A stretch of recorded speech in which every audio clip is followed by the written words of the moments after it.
thick brush, limited movement, a downed main weapon, and yet you have the need for firepower to save your simulated life.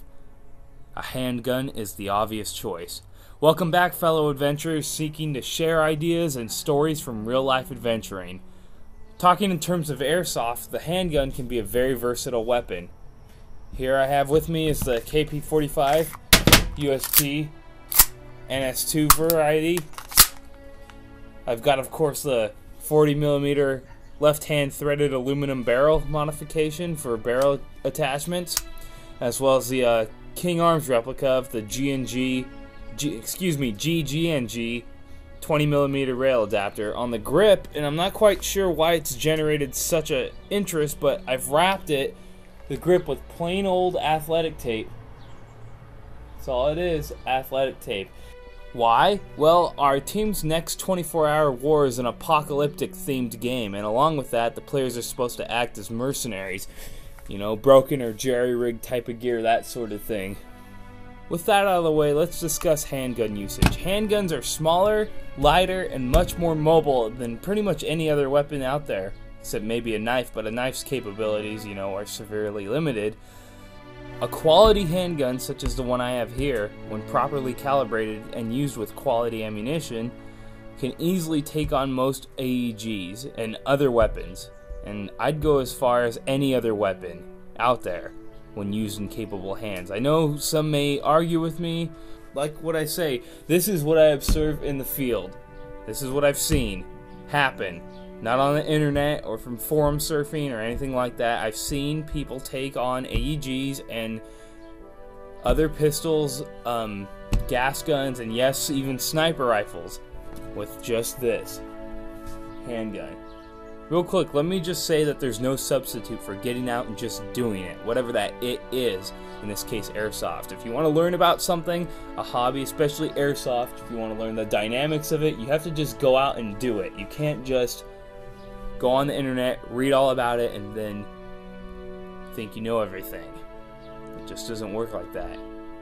Talking to what I mean about capable hands, when I say that a handgun can take on any other weapon when used properly, keyword properly, is that, well, the chances of winning when exchanging direct fire between yourself with this and an enemy with, say, a quality sniper rifle are pretty slim. Tactics is key here. I like to think of a handgun as a defensive weapon rather than offensive, but that doesn't mean you can't go on the offensive with a pistol. It just means you have to stay on the offensive defensively. Dip and weave, hide, sneak.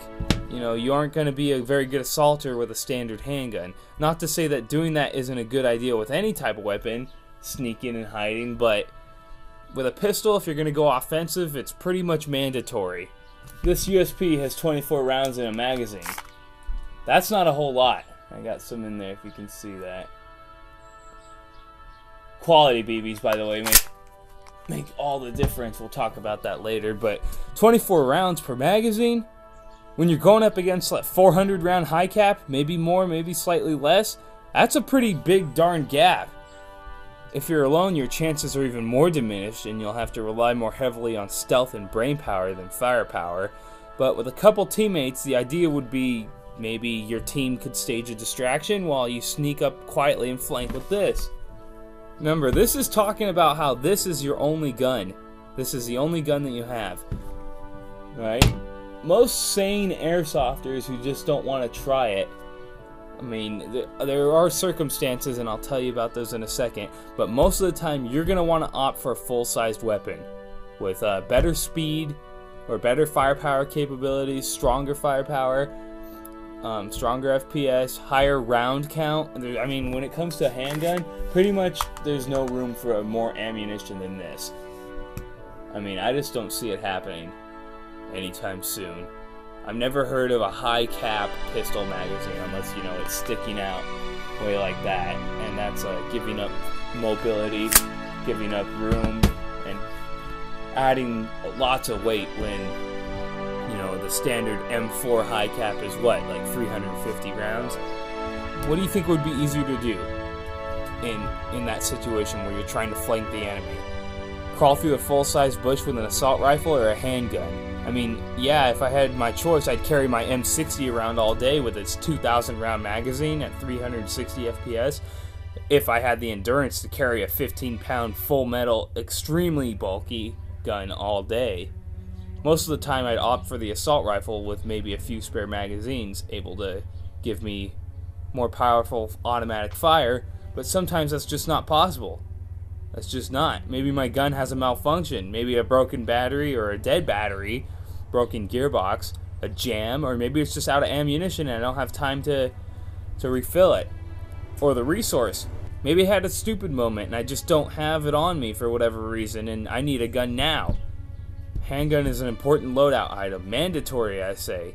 Outthink your enemy, hone your skill, and a handgun can be a very deadly weapon in your hands. I'll end it on a personal experience. Before I received this KWA USP Tactical, I used this, the TM SOCOM, Mark 23 SOCOM pistol as my sidearm. Excellent pistol by Tokyo Mari. There are many times where I was able to sustain myself in full-length games with this pistol. There are many times where I opted to lend my old D-Boys M4 out to a friend in the group and go with this pistol only. Excellent pistol by Tokyo Mari. There were many times where I was able to sustain myself in full-length games with this pistol. There were many times where I opted to lend my old D-Boys M4 out to a friend in the group and go with this pistol only. I'm talking public games, guys, facing other people I don't know with high-quality AGs, way more money than me to spend. There's one thing to take from this discussion, it's the fact that as long as your pistol is of high quality, which this is, and what was this? I got this for about 140 bucks from evike.com, I believe. That was back in the day, that was a while ago. I don't know what it costs now, but as long as your pistol is high quality, and this pistol is, and so is this, very high quality, this one's about 140 bucks as well, then you can push it to the limits and you'd be very surprised where your pistol can go. What makes a quality gun? Well, that's going to be the subject of another discussion for another time. Handguns, an important tool for your toolbox. Don't leave home